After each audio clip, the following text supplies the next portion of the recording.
From Hollywood, it's time now for... Johnny Dollar. This is Max Lancer, Mr. Dollar, DA's office. Oh? The coroner tells me you're cutting yourself in on this Jonathan Wells thing. I'm representing the insurance company. Wells carried a $50,000 policy payable to his widow. Yeah, so I hear. What about the autopsy? Any results? Not yet.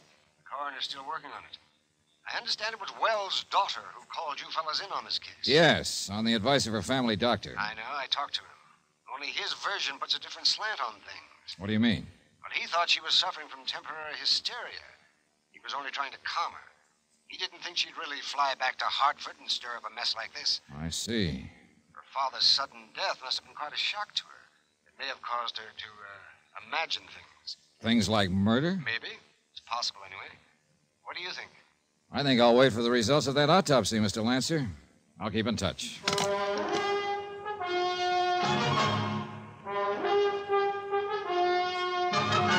Tonight and every weekday night, Bob Bailey in the transcribed adventures of the man with the action-packed expense account, America's fabulous freelance insurance investigator. Yours truly, Johnny Dollar.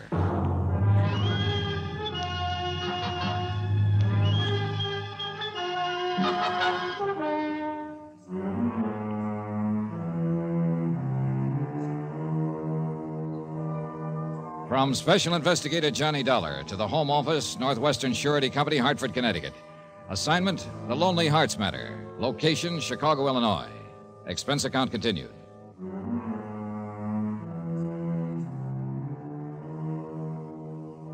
Item 6, $2.10 for a late lunch at my hotel.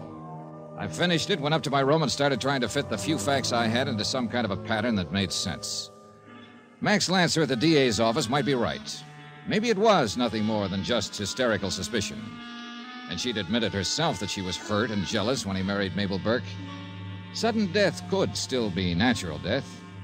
And yet, all I could do at the moment was wait for the results of that autopsy. Yeah? Mr. Dollar. Who is it? It's me, Norma Wells. Oh, all right. Just a minute. Come in, Miss Wells. Thank you. What's wrong? I'm scared. Of what? I don't know exactly. Oh? Well, here. Run over here and sit down. Oh, thank you. Yeah. No, what do you mean you don't know exactly? Could I be losing my mind, Mr. Dollar? If you were, you'd be the last one to think so. Now tell me what's happened. Well, I went to the coroner's office to sign the authorization for the autopsy, and then went back to my apartment. And a little while later, the phone rang, and when I answered it, there was nobody on the line. A wrong number, maybe. No. I mean, there was somebody on the line, but they didn't say anything. I kept saying hello, and then there was a click, and the line went dead. And that's all that happened? No. A short time afterward, I heard footsteps out in the hall. They stopped at my door, and I kept waiting for someone to ring the bell. When they didn't, I finally got up enough courage to open the door. There was nobody there. I see. A few minutes after that, the phone rang again. The same thing as before. I couldn't stay there any longer.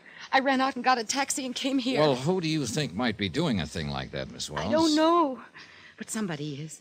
I'm not just imagining things. Max Lancer, the DA's investigator, seems to think you might be. I know. He talked to me at the coroner's office. That's why I came to you, Mr. Dollar. You've got to help me, please. Be glad to, but how? There must be something you can do. Yeah, I can wait for that autopsy report.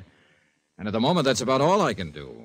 Without some definite evidence of a crime, something stronger than mere suspicion, we don't have a leg to stand on. But suppose the report doesn't show anything. Well, then I wipe the egg off my face and go back to Hartford. But look, maybe she was clever enough to kill my father in some way that wouldn't show up in an autopsy. Such as? I don't know. But I do know, as sure as I'm sitting here, that she married him and got him to take out that insurance policy with the full intention of murdering him. Well, such things have been known, all right. Somebody using a correspondence club to contact wealthy pigeons. Did you know that your stepmother owns that Lonely Hearts Club? Owns it? That's what the girl in charge told me. A Fanny Tetler. Do you know her? No. I've never heard of her. And neither Mabel nor my father ever mentioned that she owned the place. She apparently has somebody running it for her, a man, I think. Any idea who he might be? No. He slipped out before I got a chance to see him. Smoked cigars. He left one burning in the ashtray. Wait. Maybe it's Burton. Burton? Burton Creeley, her nephew. He smokes cigars. Oh, that's the first I've heard of him. Oh, he's detestable. He moved in on us right after Mabel and my father were married. He's the main reason why I left the house. I couldn't stand him. He was always after me, bothering me. Is he still living there? I guess so. Was he in the house the night your father died? Yes. At least he was when I got there. That was an hour afterward, as I told you. Does he have a job, work anywhere? I don't think he's ever worked. He lives off of her. Uh-huh. He and your father get along all right? Oh, my father could get along with anyone.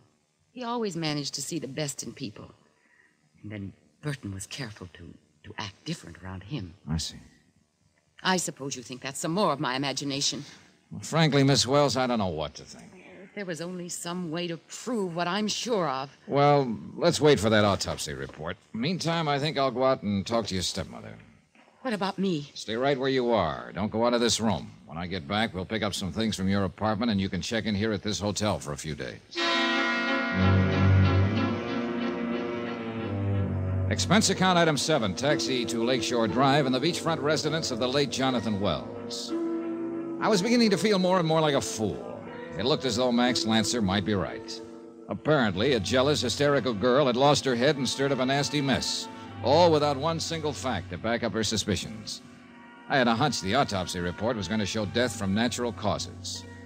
For 2 cents, I'd have thrown the case over. In fact, I didn't even see where I had a case.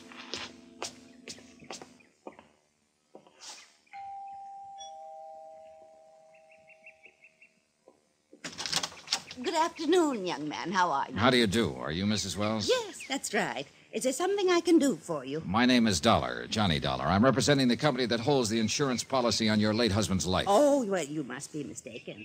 Mr. Morningby represents that company, young man. Mr. Matthew R. Morningby. Mr. Morningby is the local agent. I'm from the home office in Hartford, Connecticut.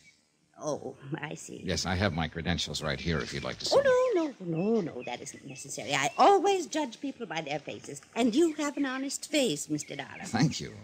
I wonder if I could ask you a few questions, Mrs. Wells. Well, I suppose so. I know this must be painful for you, and I'll try to be as brief as possible. Oh, well, now, don't you worry about me. I'm all right.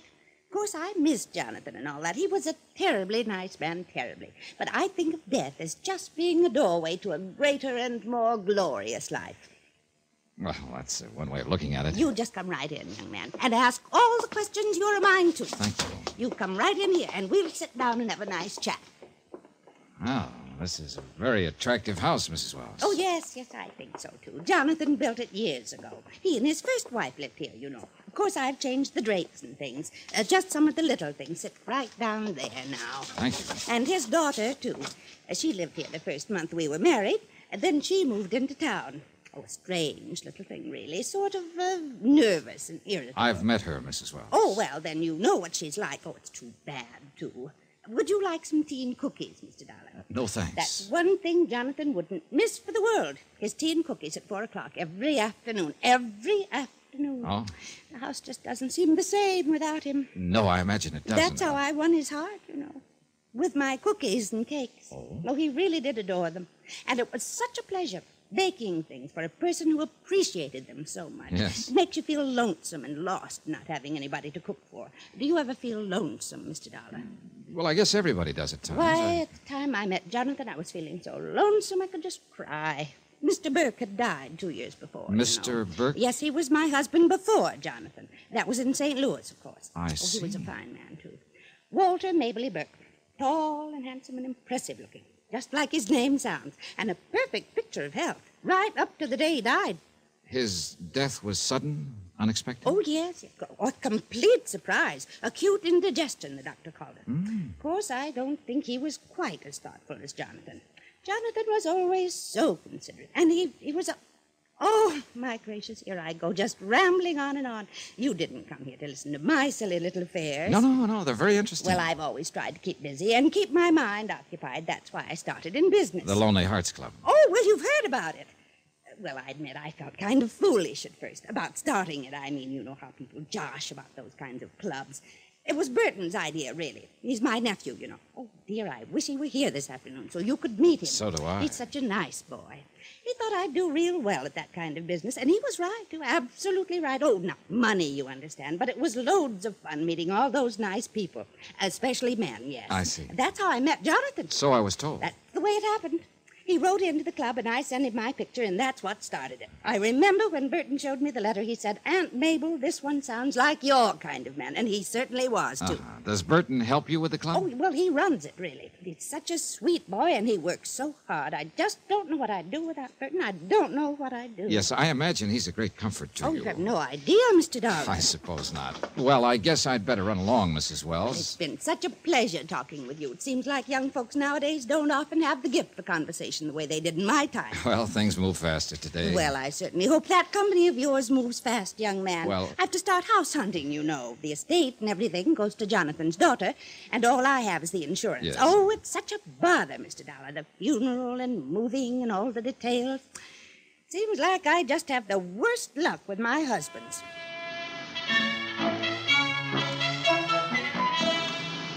I walked out of there groggy, my head spinning. No wonder Norma Wells was nervous and hysterical. I felt that way myself after only a few minutes of it. And I still had no case, not one piece of evidence. I'd had a pleasant chat with a sweet old lady, a little on the dotty side, maybe, but that was all. Dead end. Max Lancer from the DA's office was waiting for me in the hotel lobby. You'll notice I'm holding my hat in my hand, Mr. Dollar. How come? It's a symbol of humility. We were right all along. According to the coroner's report, Jonathan Wells died from a dose of ground glass. So it's murder after all.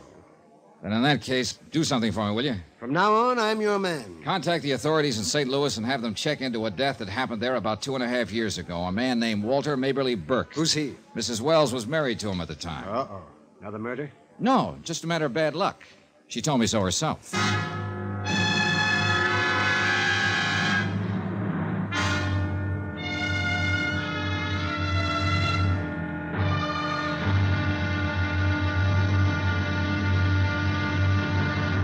Now here's our star to tell you about tomorrow's intriguing episode of this week's story. Tomorrow, a strange attack, a scared girl, a hunt in the dark, and 13 knots make a noose. Join us, won't you? Yours truly, Johnny Dollar.